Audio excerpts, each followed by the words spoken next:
Hello students, welcome to maths class. Students, we have studied few basic shapes in previous lesson. Today we are going to learn more shapes with edge and corner of that shape. So, let's begin with the new topic. Let's handle geometric shape. Student, this is a cuboid or a parallel pipe shape. You must have seen brick on construction site, right student? You must also have handled eraser many times. The shape of the brick or the eraser is same like a cuboid. Student, you can also check with the mithai box. Have you seen mithai box, students? Yes, the shape of the mithai box is also a cuboid shape. Students, ये जो पहला shape है इसे हम cuboid shape कहते हैं. Students, आपने मिठाई का बॉक्स तो देखा ही होगा. किस तरह से होता है मिठाई का बॉक्स? जी हाँ, बिल्कुल मिठाई के बॉक्स जैसा जो शेप होता है उसे हम क्यूबॉइड शेप कहते हैं. आपने बहुत बार इरेज़र भी देखा होगा. इरेज़र का जो शेप होता है उसे भी हम क्यूबॉइड का शेप कहते हैं. और ब्रिक्स यानी कि जो कंस्ट्रक्शन के साइड पे जो ब्रिक्स होते हैं यानी कि ईंट जो होती है उसका भी जो शेप होता है वो क्यूबॉइड शेप होता है स्टूडेंट्स. तो स्टूडेंट्स, अब इस फिगर में जहाँ पर आपको ब्लू कलर का सर्कल दिखाई दे रहा है और जहाँ आपका एरो दिखाई दे रहा है उसे आप ध्यान से देखिए. ठीक है, अब इसमें मैं आपको बताऊंगी कि एज किसे कहते हैं और कॉर्नर किसे कहते हैं. तो जो ब्लू सर्कल है स्टूडेंट्स उसे हम एज कहते हैं. क्या कहते हैं? एज कहते हैं. और जहाँ पर आपको रेड कलर का छोटा सा एरो दिख रहा है उसे हम कॉर्नर्स कहते हैं. ओके स्टूडेंट्स, तो अब हम देखते हैं इस फिगर में कितने एज और कितने कॉर्नर्स हैं. सबसे पहले हम ऊपर की तरफ से देखते हैं. तो 1 2 3 4 5 6 7 8 9 10 11 12. तो अब हमने देख लिया, हमने काउंट कर लिया यहाँ पर कितने एज है. 12 एज है. कभी भी स्टूडेंट्स आपको पता करना है कि किस चीज़ में कितने एज और कितने कॉर्नर है, आप उसे मार्क कीजिए. किसी भी तरह से आप उसे मार्क कर सकते हैं. तो आप छोटा सा सर्कल बना के मार्क कीजिए या छोटी सी लाइन बना के ड्रॉ कीजिए. जब हम इसका मार्किंग करते हैं तो हमारे लिए बहुत ही ईजी हो जाता है. हमको पहले मार्क कर लेना है और फिर काउंट करना है.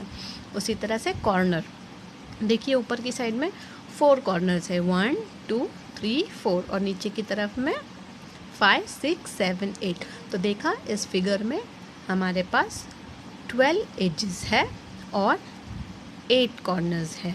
समझ में आया स्टूडेंट्स? तो अब हम देखते हैं कि हमारा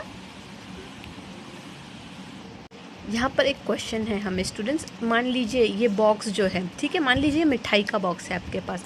अगर हम इसको स्लाइड पर रखते हैं. स्लाइड क्या होता है स्टूडेंट्स? आप आपके पेरेंट्स के साथ में पार्क गए होंगे बहुत बार खेलने के लिए. वहाँ पे जो स्लाइड्स होती है ना स्टूडेंट्स. मान लीजिए अगर आपके पास एक क्यूबॉइड शेप का बॉक्स है, ठीक है, मान लीजिए आपके पास मिठाई बॉक्स है और अगर आपने उसको स्लाइड पे रख दिया तो वो स्लाइड पे से जब नीचे आएगा स्टूडेंट्स तो वो रोल होके नीचे आएगा या स्लाइड होके नीचे आएगा स्टूडेंट्स? यस, जब क्यूबॉइड शेप होगा तब ये स्लाइड होके नीचे आएगा. ओके स्टूडेंट्स, तो लेट्स सी हमारा नेक्स्ट शेप कौन सा है. Next shape is cone. The shape like a clowns cap or a fool's cap is called a cone. You are familiar with an ice cream cone and mehendi cone. A cone has one edge and one corner. The flat base of a cone is circular. It is called as a curved surface. तो कोन जो होता है students आपने बहुत बार देखा होगा. Ice cream का कोन होता है ना, किस तरह से होता है वो. नीचे से उसको एक पॉइंट होती है और साइड से उसको कर्व सरफेस होता है जिससे कि हम उसे अच्छी तरह से पकड़ सकते हैं हाथ में, है ना स्टूडेंट्स. तो जो कोन का शेप होता है वो इस तरह से होता है. इसमें एक कॉर्नर होता है, ठीक है, और जो नीचे जो स्पेस होता है उसे हम एज कहते हैं. देखिए इस फिगर में आपको बताया है मैंने, जो रेड कलर का एरो है वहाँ पर आपको एक कॉर्नर दिखाई दे रहा है. और जब हम इसको ऊपर की तरफ करते हैं तो जो उसकी बॉर्डर होती है उसे हम एज कहते हैं. और जो बीच वाला हिस्सा होता है कोन का उसे हम कर्व्ड सरफेस कहते हैं. ठीक है स्टूडेंट्स, तो अब मान लीजिए कि अगर आपने एक स्लाइड पर आपने कोन रख दिया तो वो किस तरह से नीचे आएगा. कोन रोल होकर आएगा या स्लाइड होकर आएगा, बताइए आप मुझे. यस, वो रोल होकर नीचे आएगा. क्यों रोल होकर नीचे आएगा? क्योंकि उसका जो सरफेस है वो सर्क्यूलर है. इसलिए वो रोल होके नीचे आएगा. सो let's see the next figure. Next is a cylinder shape. The shape of the bottle is called cylinder. A bottle-like shape which has a circular base is cylinder. A cylinder has two edges but not a single corner. The base and the top surface of cylinder are alike, flat and circular. The turning surface between them is a curved surface. तो देखिए इस figure में, ठीक है, ऊपर का जो हिस्सा होता है, ऊपर का जो भाग होता है, उसे हम फ्लैट टॉप सरफेस कहते हैं. जो मिडल वाला पोर्शन होता है ये भी थोड़ा सा राउंड होता है. जैसे अभी हमने बात की कोन का जो होता है वो कर्व शेप होता है. अभी मान लीजिए आपके हाथ में एक ग्लास है, ठीक है, ग्लास थोड़ा सा कर्व शेप का होता है ताकि हम उसको इजीली पकड़ सके. तो उसी तरह से ये वाला हिस्सा जो है सिलेंडर का ये भी कर्व्ड होता है, ठीक है. और जो नीचे होता है उसका बेस होता है. तो फ्लैट बॉटम सरफेस. अब इसके अंदर आपको कहीं पर भी कॉर्नर दिखाई दे रहा है स्टूडेंट्स? नो, यहाँ पर कहीं पर भी कॉर्नर नहीं है. सिर्फ दो एज है, एक है ऊपर की तरफ और एक है नीचे की तरफ. ओके स्टूडेंट्स, अब अगर यही सिलेंडर सरफेस, ठीक है, हमने अगर स्लाइड पे रख दिया तो आप बताइए ये रोल होके नीचे आएगा या स्लाइड होके नीचे आएगा? यस, ये रोल होकर नीचे आएगा. क्यों रोल होकर नीचे आएगा? क्योंकि इसका जो सरफेस है, जो कर्व्ड सरफेस है, इसलिए ये सरफेस की हेल्प से नीचे आएगा, है ना. जब फ्लैट सरफेस होगा तो स्लाइड होके नीचे आएगा, जब कर्व सरफेस होगा तो रोल होके नीचे आएगा. ओके स्टूडेंट्स, तो देखते हैं अभी हमारा नेक्स्ट शेप क्या है. नेक्स्ट शेप है हमारा स्फीयर, जो राउंड शेप होता है, ठीक है, जिसे हम बॉल का तरह देखते हैं, ठीक है. ये बॉल जैसा ही होता है, ठीक है.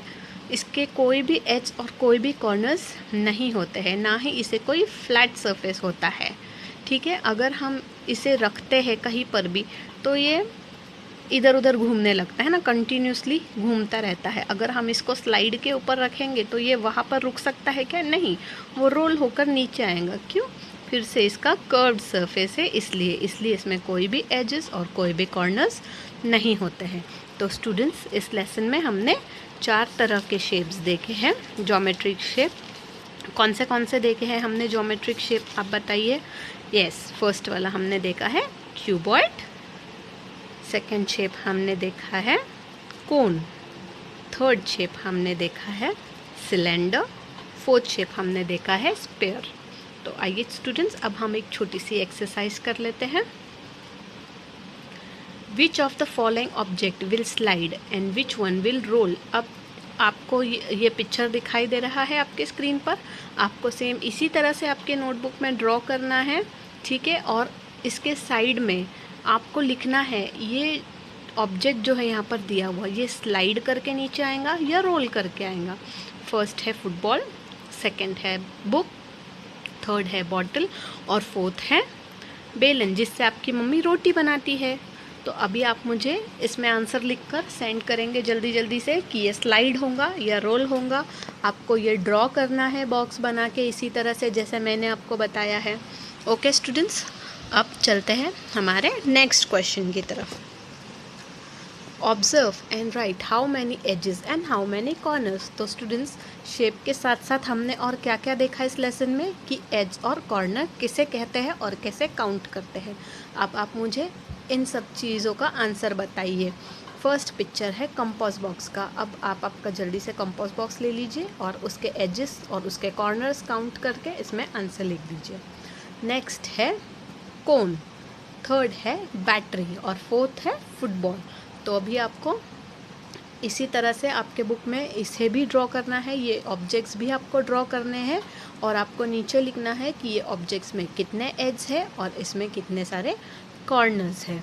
और आपको ये आपके मैथ CW में करना है, 2 टाइम्स करना है और मुझे बताना है कि इसमें कितने एज और कितने कॉर्नर हैं. Okay students, thank you.